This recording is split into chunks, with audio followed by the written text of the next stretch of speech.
एक समय की बात है, भयंकर अकाल पड़ गया।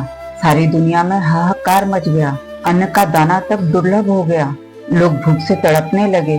पूरी दुनिया में भूखमरी फैल गई। जब कोई आस नहीं बची तो मानव ने शिव जी का ध्यान किया। उस भूखमरी की हालत में भी मानव शिव जी का ध्यान कर रहे थे। भूखे पेट न भजन होए गोपाला। भूखमरी में मानव द्वारा शिव जी का ध्यान करना शिव जी को झकझोर गया। इधर माता पार्वती के कानों में भी भूख से तड़पते मानवों की हाहाकार पहुंची। माता पार्वती स्वयं को रोक नहीं पाई। उन्होंने भगवान शिव से पूछा, प्रभु, लोग भूख से क्यों तड़प रहे हैं? संसार में अन्न का अभाव कैसे हो गया? तब शिव जी बोले, अन्न माया है, असत्य है, शरीर नश्वर है, जिसका पोषण भी नश्वर है। शिव जी के उत्तर ने माता पार्वती को व्याकुल कर दिया। माता पार्वती ने पूछा, प्रभु, अन्न असत्य कैसे हो सकता है? अन्न ही जीवन का आधार है। जीवन अनमोल है और जीवित प्राणियों का पालन पोषण सबसे बड़ा धर्म है। आपको अवश्य अपना धर्म निभाना चाहिए। शिव जी को सुखद आश्चर्य हुआ कि माता पार्वती सृष्टि के कार्य में गहरी रुचि ले रही थी। शिव जी ने कहा, धर्म तो अवश्य निभाना है, पर देवी, मेरी विडंबना यह है कि मानव अन्न का मोल नहीं समझ रहा। वो उसे फेंक रहा था, उसका अपमान कर रहा था, और जिस वस्तु की कदर ना हो तो वो फिर नहीं टिकती उसके पास। इसलिए अकाल पड़ गया। इतना सुन माता पार्वती सन्न रह गई और उन्होंने निश्चय किया कि मानव को अन्न का महत्व समझाना पड़ेगा।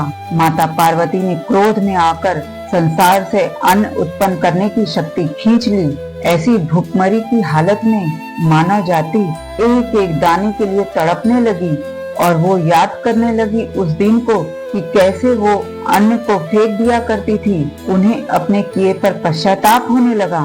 इधर माता पार्वती भी दुखी हो रही थी उनको रोते बिलखते देख, पर माता विवश थी क्योंकि वो उन्हें अन्न की कद्र सिखाना चाहती थी।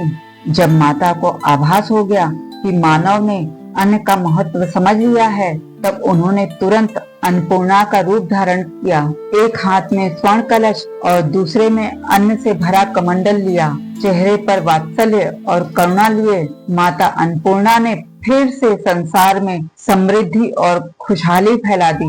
तभी भगवान शिव भिक्षु के रूप में उनके पास आए और विनम्रता से बोले, मुझे अन्न का दान दीजिए। पार्वती जी मुस्कुराईं और कहा, प्रभु, अन्न भी उतना ही महत्वपूर्ण है जितनी आत्मा।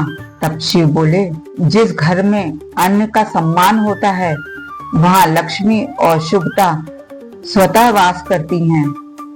और माता अन्नपूर्णा ने संसार को आश्वासन दिया, जब तक जीव हैं अन्न कभी समाप्त नहीं होगा। मैं सदैव उनकी रक्षा करूंगी। कथा का सार यह है कि अन्न ही जीवन है।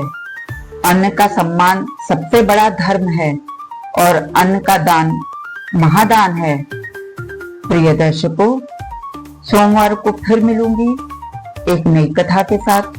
तब तक के लिए ओम नमः शिवाय।